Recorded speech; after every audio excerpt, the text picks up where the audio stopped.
শ্রদ্ধেয় সম্মানিত আজকের জুমার মুসাল্লিয়ান ইকরাম, সর্বাগ্রে আমরা সেই মহান করুণাময় রব্বুল আলামিনের প্রশংসা, তিনারে হামদ ও সানা, তিনারে তারিফ করি, যিনি আমাদিগকে সমস্ত রকমের কাজ কর্ম ছেড়ে ফেলে দিয়ে আমরা মসজিদে উপস্থিত হতে পেরেছি। সকলে মিলে একবার বলে আলহামদুলিল্লাহ।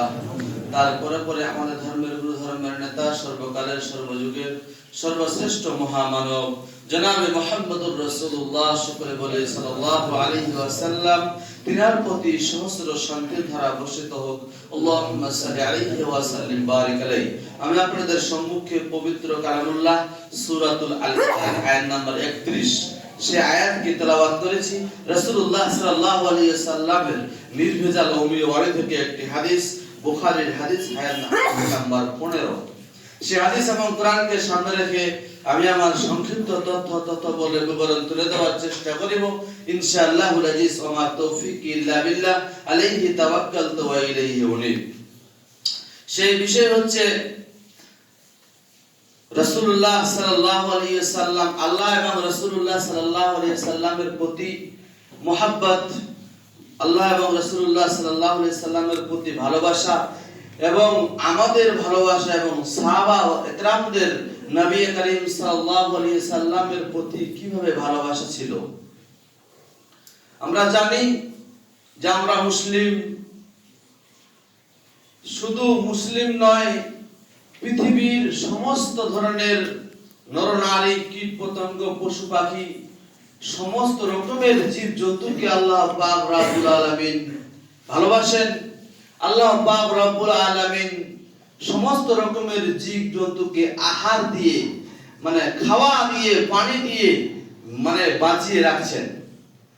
কিন্তু আমরা আল্লাহ পাক রব্বুল আলামিনের সর্বশ্রেষ্ঠ মাখলুকাত, সর্বশ্রেষ্ঠ অতি উত্তম করে সৃষ্টি করে আল্লাহ পাক রব্বুল আলামিন আমাদের পৃথিবীতে পাঠিয়েছেন। এর প্রমাণ আল্লাহ পাক রব্বুল আলামিন পবিত্র কালামুল্লাহর মধ্যে আমরা পেয়েছি। যাই হোক, আমরা মুসলিম, আজকে আমাদেরকে আল্লাহ পাক রব্বুল আলামিনকে এবং নবী আকরাম সাল্লাল্লাহু আলাইহি ওয়াসাল্লাম, আমাদের শেষ লাস্ট প্রফেট হযরত মুহাম্মদুর রাসূলুল্লাহ সাল্লাল্লাহু আলাইহি ওয়াসাল্লামের প্রতি তার ইত্তেবা, তার অনুসরণ কিভাবে করার দরকার, সেটা আমরা মানুষেরা অনেক পিছিয়ে। আল্লাহ পাক রব্বুল আলামিনকে ভালোবাসতে হবে, কথাই সত্য। কারণ আমাদেরকে আল্লাহ পাক রব্বুল আলামিন রুজি দেন, আমাদেরকে রুজি আমরা আল্লাহ পাক রব্বুল আলামিনের থেকে পাই। সেই রুজি খেয়ে যদি আমরা মহান করুণাময় রব্বুল আলামিনকে না চিনি, না ভ্রুক্ষেপ করি, না নজর দিই, তাহলে আমরা আল্লাহ পাক রব্বুল আলামিন আমাদেরকে কিভাবে ভালোবাসবেন? তবুও আল্লাহ পাক রব্বুল আলামিন আজকে আমাদের ইবাদত বندگی থেকে, তার দাসত্ব, তার গোলামি, তার চাকরামি থেকে আমরা অনেক দূরে, কিছু কিছু লোক আমরা অনেক দূরে রয়েছি। তার সত্ত্বেও মহান করুণাময় রব্বুল আলামিন আমাদের প্রতি রহম, আমাদের প্রতি দয়া, আমাদের প্রতি করুণা রেখেছে। যাই হোক, বলতে যাচ্ছিলাম যে আল্লাহকে ভালোবাসতে গেলে নবী আকরাম সাল্লাল্লাহু আলাইহি ওয়াসাল্লামকে ভালোবাসতে হবে। একটা উদাহরণ দিচ্ছি, এটা হাদিস কোরআন নয়। যেমন আজকে আপনার পরিবার চলে, আপনার আহাল, আপনার পরিবার, স্বামী স্ত্রী মিলে একটা পরিবার, স্বামী স্ত্রীকে, স্ত্রী স্বামীকে ভালোবাসে, স্বামী স্ত্রীকে ভালোবাসে বলে আপনার সংসারটা টিকে আছে, আপনার ছেলে মেয়ে সবাই ভালোভাবে বসবাস করে জীবন যাপন করতেছে বাড়িটাতে, সে আপনার বাসভূমিতে।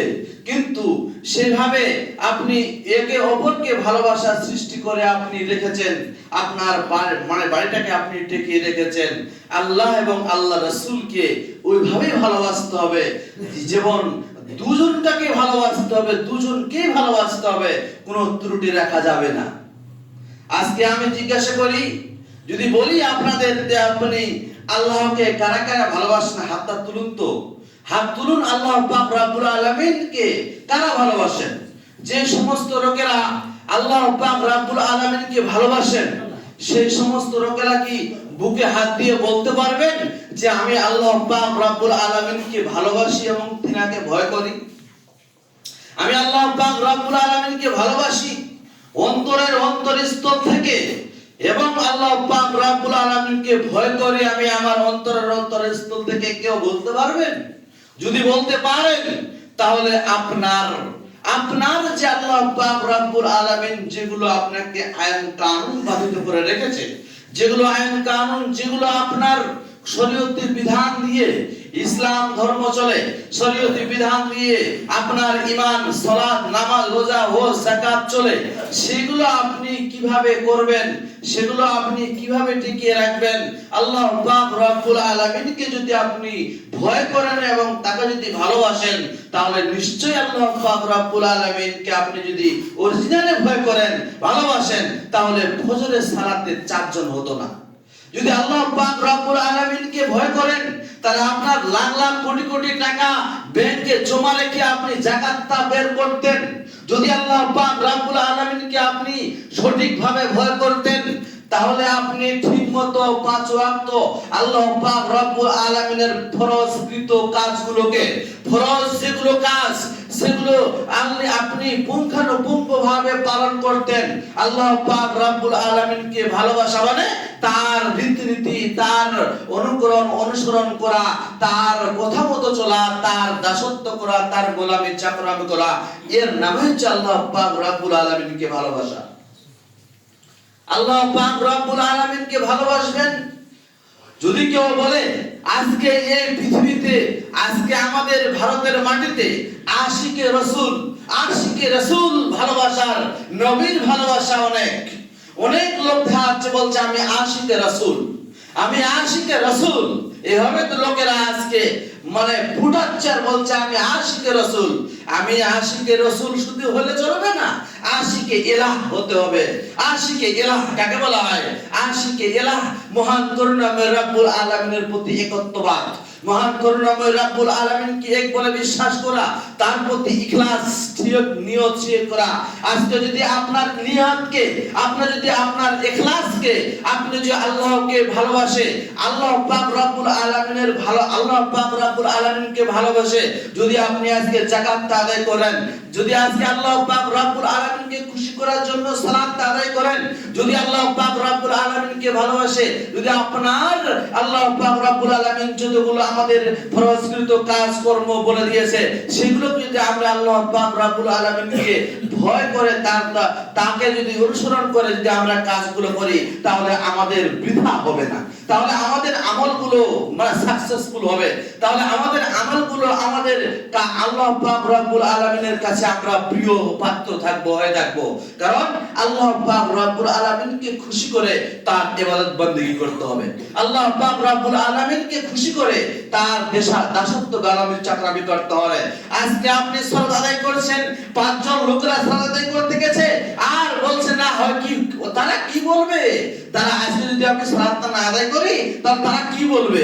আজকে যদি আমি মাঠে আট কাটছি, একটা লোক মুসলমান রাস্তা দিয়ে হাঁটছে আর বলছে ভাই এই লোকটা এখনো জুমার নামাজ আদায় করতে যায়নি, এভাবে আপনি তার ভয়ে যদি আপনি আসেন, তাকে দেখানোর জন্য আসেন, তাহলে আপনার রিয়াকারী হয়ে যাবে, সেটা মানুষ দেখানো হয়ে যাবে, সেটা আল্লাহ পাক রব্বুল আলামিনকে ভয় করে আসা হলো না, সেটা আল্লাহ পাক রব্বুল আলামিনের দাসত্ব গোলামি চাকরামি হলো না। চলে আসি আল্লাহ পাক রব্বুল আলামিনকে ভালোবাসতে হবে এবং তার সাথে নবী করিম সাল্লাল্লাহু আলাইহি ওয়াসাল্লামকে ভালোবাসতে হবে। আল্লাহ পাক রব্বুল আলামিন সূরাতুল আল ইমরান আয়াত নাম্বার 31, আয়াত নাম্বার 31, সেখানে আল্লাহ পাক রব্বুল আলামিন বলছেন কুল ইন কুনতুম তুহিব্বুনাল্লাহা ফাত্তাবিউনি ইউহিব্বুকুমুল্লাহ ইয়াগফির লাকুম যুনুবাকুম ওয়াল্লাহু গাফুরুর রহিম।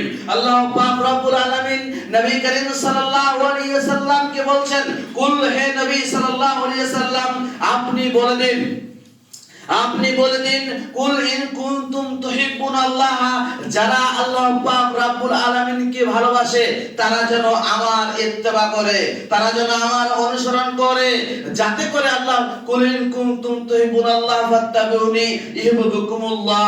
আল্লাহকে ভালোবাসতে হলে নবী করিম সাল্লাল্লাহু আলাইহি ওয়াসাল্লামের অনুকরণ করতে হবে, অনুসরণ করতে হবে।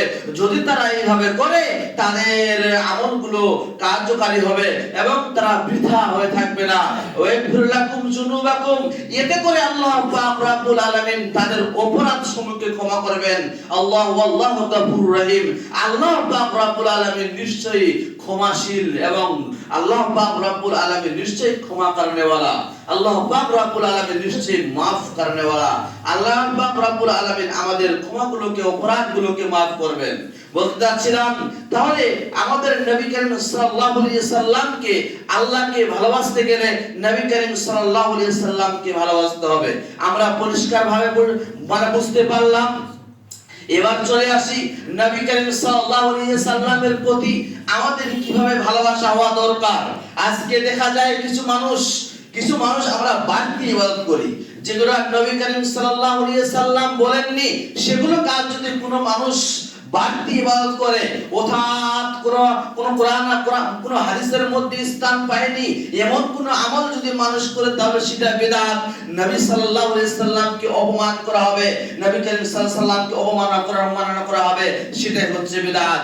আজকে দেখা যায় এই রমজান, এই হচ্ছে শাবান মাস, শাবান মাসের কিছু দেখা যাচ্ছে 15ই শাবান সিয়াম রাখে, 15ই শাবান সিয়াম রাখে, কিন্তু নবী করিম সাল্লাল্লাহু আলাইহি সাল্লাম 15ই শাবান নয়, একদিন পর প্রায় এই মাসটাতে, এই শাবান মাসে তিনি রোজা রাখছেন। আপনি শুধু নির্ধারিত করে 15ই শাবান রাখলেন মানে, আপনি শুধু নির্ধারিত করে 14 শাবান রাখলেন মানে, আপনি শুধু 15 শাবান নির্ধারিত করে রাখলেন মানে সেটা বিদআত হয়ে যাবে। রাসূলুল্লাহ সাল্লাল্লাহু আলাইহি সাল্লাম তিনি শাবান মাসে রোজা প্রায় দিন রেখেছে, শুধু 14-15 নয়, প্রায় দিন রেখেছে। এমন কি একটা দিন ছেড়ে দিন রোজা রাখছেন। এমন কি নবী করিম সাল্লাল্লাহু আলাইহি সাল্লাম সোমবার এবং বৃহস্পতিবার রোজা রাখতেন। আপনি কই রাখলেন সোমবার এবং বৃহস্পতিবার? আপনি শুধু 15 শাবান রাখলেন নয়, সেটা ইবাদত বলা হবে না, সেটা হচ্ছে আপনার বিদআত হয়ে যাবে। আপনাকে দেখতে হবে শুধু 15 শাবান রোজা রাখবো না, কিছু আরো দিন নবী করিম সাল্লাল্লাহু আলাইহি সাল্লাম এই শাবান মাসে রোজা রেখেছেন। বলতে যাচ্ছিলাম, আমাদের কাজগুলো, আমাদের আল্লাহ পাক রব্বুল আলামিন নবী করিম সাল্লাল্লাহু আলাইহি সাল্লামের যেগুলো তিনি বলেছেন, সেগুলো কাজ যদি আমরা তার রীতিমতো করি, তাহলে সেটা ইবাদতে গণ্য হবে, নচেত সেটা বিদআত হয়ে যাবে। আজকে আমরা পৃথিবীর বুকে চলাফেরা করি, পৃথিবীর বুকে হেঁটে বেড়াই, কাজকর্ম করি, সমস্ত কাজকে খতিয়ে দেখি, এই কাজটা ঠিক হলো কি হলো না, এই কাজটা ঠিক হলো কি হলো না। আজকে ইবাদত আপনি করবেন, আপনি দেখবেন এই কাজটা ঠিক হলো না কি হলো না। 1 কিলো বাদাম কিনতে যাবেন তো 14 বার করে দেখছেন কোনটা ফাটা, কোনটা ফুটা, কোনটা বোকা লাগা। 1 কিলো এটা 5 টাকার নোট দেখবেন অরিজিনাল কি ডবল, অরিজিনাল কি ভালো নয় কি ডুপ্লিকেট, আপনি সেটা বারবার করে লোকের কাছে জিজ্ঞাসা করে দেখাচ্ছেন এটা কি সঠিক না বেঠিক। আপনি দেখাচ্ছেন, আপনি ইবাদত করবেন আল্লাহ পাক রব্বুল আলামিনের, সেটা আপনি দেখবেন না, সেটা নবী করিম সাল্লাল্লাহু আলাইহি সাল্লাম থেকে প্রমাণিত কিনা, সেটা নবী করিম সাল্লাল্লাহু আলাইহি সাল্লাম থেকে প্রমাণিত কিনা। চলে আসি নবী করিম সাল্লাল্লাহু আলাইহি সাল্লামের ইত্তেবা করা মানে, নবী করিম সাল্লাল্লাহু আলাইহি সাল্লাম একটা হাদিসের মধ্যে বলছেন, হাদিস বুখারীর হাদিস নাম্বার 15, ওয়ান আনাস রাদিয়াল্লাহু তাআলা আনহু قال رسول الله صلى الله عليه وسلم لا يؤمن احدكم حتى اكون احب اليه من ولده وولده والناس اجمعين। নবী করিম সাল্লাল্লাহু আলাইহি সাল্লাম বলছেন, অতক্ষণ পর্যন্ত সে ওই লোকটা পূর্ণ মুমিন, পূর্ণ ঈমানদার হতে পারে না। লা ইউমিনু আহাদুকুম হাত্তা আকুনা আহাব্বা ইলাইহি ওয়া ওয়ালাদিহি ওয়ান নাসি আজমাইন, যতক্ষণ পর্যন্ত তার পিতা মাতাকে, তার ছেলেকে, তার সন্তানাদিকে আমার থেকে এবং জানমাল থেকে আমার থেকে যেন সে লোকটা আমার থেকে যেন আমাকে না বেশি ভালোবাসে, আমাকে যেন বেশি ভালোবাসে, তার থেকে যেন আমাকে বেশি ভালোবাসে। এভাবে করে নবী সাল্লাল্লাহু আলাইহি ওয়াসাল্লাম বলছেন, লা ইউমিনু আহাদুকুম হাত্তা আকুনা আহাব্বা ইলাইহি ওয়া ওয়ালাদিহি ওয়ান নাসি আজমাইন। আজকে ভাবতে হবে, তাহলে আমাকে ওই লোকটা পূর্ণ ঈমানদার নাই যতক্ষণ পর্যন্ত সেই লোকটা তার পিতামাতা, তার ছেলে, তার ধন সম্পদ, তার টাকা পয়সা সমস্ত দিক থেকে নিয়ে তার সব থেকে বেশি নবী করিম সাল্লাল্লাহু আলাইহি সাল্লামকে ভালোবাসেন। চলে আসি একটা হাদিস আরো, হযরত আবু বকর সিদ্দিক রাদিয়াল্লাহু তাআলা আনহু, হযরত উমর রাদিয়াল্লাহু তাআলা আনহু তিনি বলছেন যে আমরা আরো সাহাবীরা হযরত আব্দুল্লাহ বিন হিশাম থেকে হাদিসটি বর্ণিত রয়েছে, নবী করিম সাল্লাল্লাহু আলাইহি সাল্লাম সাহাবায়ে কেরামরা কিছু সাহাবায়ে কেরাম নবী করিম সাল্লাল্লাহু আলাইহি সাল্লামের সঙ্গে ছিলেন। এমন তো অবস্থায় হযরত উমর রাদিয়াল্লাহু তাআলা আনহুর হযরত আবু বকর কি উমর হলো, যাও এদের একজনকে হাত ধরে নিয়ে নবী করিম সাল্লাল্লাহু আলাইহি সাল্লাম বলছেন, কি বলছেন, এই পৃথিবীতে যতক্ষণ পর্যন্ত মানুষেরা আমাকে উমর রাদিয়াল্লাহু তাআলা আনহু শুনে নাও, আমাকে যদি বেশি না ভালোবাসো, তুমি পূর্ণ কি হবে না, মুমিন হতে পারবে না, পূর্ণ ঈমানদার হতে পারবে না। নবী করিম উমর রাদিয়াল্লাহু তাআলা আনহু বলছেন, ওয়াল্লাহি খোদার কসম করে বলি, ইয়া রাসূলুল্লাহ, ইয়া আল্লাহর রাসূল, আমি আমার থেকে সমস্ত কিছু, আমার জানমাল থেকে, আমার মাল থেকে আমি আপনাকে খুব বেশি ভালোবাসি, কিন্তু আমার জান থেকে নয়, আমার জীবন থেকে নয়। হযরতে এভাবে করে যখন বললেন, আল্লাহর নবী সাল্লাল্লাহু আলাইহি সাল্লাম উমরকে বলছেন, উমর তুমি এতক্ষণ অবধি পূর্ণাঙ্গ মুমিন হতে পারোনি, তুমি এখনো হতে পারোনি, কেন না আমাকে তুমি এই কথা বললে। উমর কিছুক্ষণের মধ্যে আমরা শুনে গিয়ে স্টার নবী করিম সাল্লাল্লাহু কথাটা শুনে মাথাটাকে নিচু করে কিছুক্ষণ পরে আবার বলছেন, ইয়া রাসূলুল্লাহ, হে আল্লাহর নবী গো, আপনি শুনে রাখেন, এখন আমি বলছি আপনার পৃথিবীতে যতগুলো ধর্মাল রয়েছে আমার রয়েছে, এবং আমার জান থেকেও আমি আপনাকে বেশি ভালোবাসি। নবী করিম সাল্লাল্লাহু আলাইহি সাল্লামের সামনে যখন এই কথাটা উল্টা লাগা দিল, তো উমর নবী করিম সাল্লাল্লাহু আলাইহি সাল্লাম বলছেন, হ্যাঁ এখন পর্যন্ত তুমি পবিত্র পূর্ণ মুমিন হতে পারলে। এভাবে করে বলছেন হযরতে আবু বকর, হযরত উমর রাদিয়াল্লাহু তাআলা আনহুকে আল্লাহর নবী সাল্লাল্লাহু আলাইহি সাল্লাম। তারা ভাবুন, আমাদেরকে নিশ্চয়ই তারা সাহাবাদের কিভাবে ভালোবাসা ছিল, সাহাবাদের কিভাবে নবী করিম সাল্লাল্লাহু আলাইহি সাল্লামের ভালোবাসা ছিল। আজকে আপনার নবীর ভালোবাসা আছে? আজকে আপনার নবীর ভালোবাসা নেই। যদি আপনি আপনার নবীর ভালোবাসা থাকতো, তাহলে আপনি ওখানে সেলুনে গিয়ে ফটাক করে দাড়িটাকে সুন্দর করে ছেপ করে নিয়ে আসতে পারতেন না। যদি আপনার নবীর ভালোবাসা ছিল, তাহলে আজকে আপনি আপনার দাড়িটাকে কেটে টুকরো টুকরো করে এখানে নাপিতের কাছে ফেলিয়ে রাখতে পারতেন না। আপনি সব সময় আপনার গালটাকে ফুটবল মাঠ করে রাখছেন, সলিড করে রাখছেন, মাঠ করে রাখছেন। কেন? যা আমাকে যেন লোকরা চাকচিকুন বলে, যেন আমাকে ফুটফাট বলে, এভাবে করে আপনি রাখছেন। কিন্তু আপনার নবীর ভালোবাসা কিঞ্চিত পরিমাণ নেই। বলতে যাচ্ছিলাম, হযরত আবু বকর সিদ্দিক রাদিয়াল্লাহু তাআলা আনহু তার বেটি আয়েশা রাদিয়াল্লাহু তাআলা আনহাকে বলছেন, ও আয়েশা শুনে রাখো, নবী করিম সাল্লাল্লাহু আলাইহি সাল্লাম কোন দিন মৃত্যুবরণ করেছেন। এই কথাটা বলার উদ্দেশ্য এটাই, হযরত আবু বকর সিদ্দিক রাদিয়াল্লাহু তাআলা আনহু তিনি মুমূর্ষু অবস্থায় রয়েছেন, তিনি এমন ভাবে রোগে আক্রান্ত রয়েছেন, তার কোন জান যায় থাকে। এইভাবে করে আবু বকর রাদিয়াল্লাহু তাআলা আনহু এই অবস্থায় আয়েশাকে বলছে, আয়েশা শুনে রাখো, কবে আল্লাহর নবী মরেছিলেন, মৃত্যুবরণ করেছিলেন, একটু আগে জানা নাও। নবী করিম সাল্লাল্লাহু আলাইহি আয়েশা এই কথা আবু বকরকে বলছেন, ইয়াউমা ইসনাইনে, অর্থাৎ সোমবারের দিনে তিনি মৃত্যুবরণ করেছেন। হযরত আবু বকর বলছে, আয়েশা শুনে রাখা দাও, আমার মৃত্যুটা যদি সোমবারের হতো তাহলে কতই না ভালো হতো। তাহলে তিনারা সাহাবায়ে কেরামরা তিনারা কিভাবে নবী করিম সাল্লাল্লাহু আলাইহি ওয়াসাল্লামকে অনুকরণ করেছে। আজকে আপনি দাড়িটা কেটে টুন্ড বিচূর্ণ করে রেখে আপনি চলে আসছেন, আপনি নাকি আব্দুল সাত্তার, আব্দুর রহমান, আব্দুল রাজ্জাক নামে পরিচিত। বলতে যাচ্ছিলাম, আপনার প্রতি আমি দেখতে পাচ্ছি কিঞ্চিত পরিমাণও ভালোবাসা নেই। নবী করিম সাল্লাল্লাহু আলাইহি সাল্লামের এক সরিষার দানার পরিমাণও ভালোবাসা নেই। যদি থাকতো তাহলে আপনি আপনার লেবাসটাকে আপনি কিভাবে চলতে হবে সেই জিনিসটা আপনি ভালোভাবে আপনি করে রাখতেন, যে আমি কিভাবে চলবো, নবী সাল্লাল্লাহু আলাইহি প্রতি অনুসরণ রেখে ইত্তেবা রেখে তার ফলো করে তাকে যে আপনি চলতেন। এক টোটোওয়ালাকে জিজ্ঞাসা করলাম যে ভাই আপনাকে দাড়িটা খুব মানাবে, কেন কাটছেন ভাই? বলছে আরে ফুটফাট না হলে লোক উঠতে চায় না, সুন্দর রমণী গুলো উঠতে চায় না, ভালো যুবক ছেলেরা উঠতে চায় না। আমাকে জানাই এই মসজিদের ঘটনা, এখানে জিজ্ঞাসা করেছিলাম কিছুদিন আগে টোটোওয়ালাকে নদীর উপর দিককার, উনি এই কথা আমাকে জানালেন। উনি নাকি আব্দুল সাত্তার, উনি নাকি আব্দুর রহমান, উনি নাকি আব্দুল্লাহ, আল্লাহর বান্দা নাকি ওরা হলে, ওরা নাকি মুসলমান। বলতে যাচ্ছিলাম ভাই আল্লাহ পাক রব্বুল আলামিনকে ভালোবাসতে গেলে নবী করিম সাল্লাল্লাহু আলাইহি ওয়াসাল্লামকে অনুসরণ করতে হবে। মুসলমানের মুখ থেকে কি উত্তর চলে আসছে তা দেখুন। এরা নাকি মুসলিম, এরা নাকি মুসলমান, মানে মুসলমানের নামে এরা কলঙ্ক। বলতে যাচ্ছিলাম আল্লাহ পাক রব্বুল আলামিন যেন আমাদেরকে সঠিক বুঝ দান করে, যেন আমরা নবী করিম সাল্লাল্লাহু আলাইহি ওয়াসাল্লামের ইত্তেবা এবং আল্লাহকে পরিপূর্ণভাবে ভয় রেখে আমরা মসজিদে আসতে পারি, আল্লাহর ইবাদত বান্দেগি করতে পারি। প্রাথমিক অবস্থায় আল্লাহ পাক রব্বুল আলামিন যেগুলো প্রস্তুত কাজ সেগুলো আমরা যেন পুঙ্খানুপুঙ্খভাবে পালন করতে পারি। সকলে একবার বলি আমিন। আল্লাহু আনসুর মান নাসারা দীনান মুহাম্মাদিন সাল্লাল্লাহু আলাইহি ওয়াসাল্লাম। আল্লাহু আনসুর মান